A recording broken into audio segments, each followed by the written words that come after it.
यवतमाळ शहरालगत असलेल्या लोहारा या भागातील उद्योगनगर येथील या रहिवाशांनी जे आहे ते आंदोलन जे आहे त्या ठिकाणी पुकारलेलं आहे। स्वतंत्र ग्रामपंचायतीच्या मागणीसाठी अनोख्या पद्धतीने आंदोलन जे आहे त्या ठिकाणी गावकरी करतात। आपण पाहू शकतो गाव विकणे आहे अशा आशयाचे फलक घेऊन रास्ता रोको आंदोलन जो आहे तो या ठिकाणी करण्यात आलेला आहे आणि या ठिकाणी आंदोलन जे आहे ते गावकरी करताय। तुम्ही शहरालगत असून सुद्धा तुम्ही गाव विकण्याचे फलक लावताय, ग्रामपंचायतीची मागणी करताय, काय म्हणणं आहे?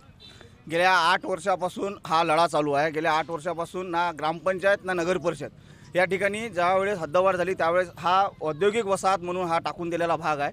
त्यामुळे याची ना ग्रामपंचायत आहे ना नगर परिषदेमध्ये आहे। गेल्या 8 वर्षापासून एकही सुविधा नाही, घर टॅक्स पावती नाही, कुठलीही सुविधा नाही या ठिकाणी, आरोग्याची नाही, नाल्या नाही, पाणी नाही, घंटा गाडी नाही, कुठलीही सुविधा या ठिकाणी नाही। त्यामुळे आम्ही हे गाव वेठीस टाकल्यामुळे हे गाव आम्ही आज विक्री काढला आहे। कुठलीही देशातला कुठलाही मोठा व्यक्ती आमचं गाव विकत घ्यावं, त्याने खासगीकरण करावं, आम्ही त्याला पैसे द्यायला तयार आहोत डेव्हलपिंगचे।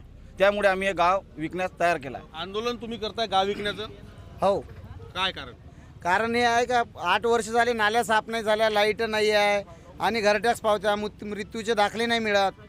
सब गरीब लोकांना घर टॅक्स पावत्या नाही मिळत, त्याच्यामुळे गटर नाही उचलता येत, घरकुल नाही आले, घरकुल आजपर्यंत नाही आले। 8 वर्षामध्ये पूर्ण खेड्यामध्ये घरकुल आले पण आमच्या इथे घरकुल नाही आले। आम्हाला खूप दिक्कत होतं या गोष्टीची। काय सांगाल? आम्ही सर्व माननीय मदनभाऊ येरावार, संजयभाऊ राठोड आम्ही यांना निवेदन दिलेले आहे। त्यांनी आतापर्यंत आम्हाला आश्वासन दिलेलं आहे। 1 वर्षात होते, 2 वर्षात होते आणि याच्यानंतर आम्ही मंत्रालयापर्यंत गेलेलो आहे। फक्त आम्हाला आश्वासनशिवाय दुसरं काहीच मिळालेलं नाही आहे। आम्ही खूप परेशान आहे सर, आम्हाला काहीतरी करून द्या। निश्चित एकीकडे जर पाहिलं तर देशात आज प्रजासत्ताक दिन साजरा केला जात आहे आणि दुसरीकडे यवतमाळ शहरालगतचे गाव स्वतःच्या स्वातंत्र्यासाठी या ठिकाणी लढत आहे आणि आंदोलन करून मागणी करतायत की आम्हाला हक्काची ग्रामपंचायत मिळाली पाहिजे। विवेक गावंडे, TV9 मराठी, यवतमाळ।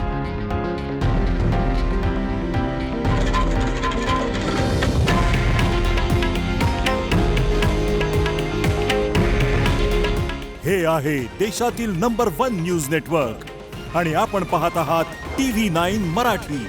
काळजी तुमची, हित महाराष्ट्राचं।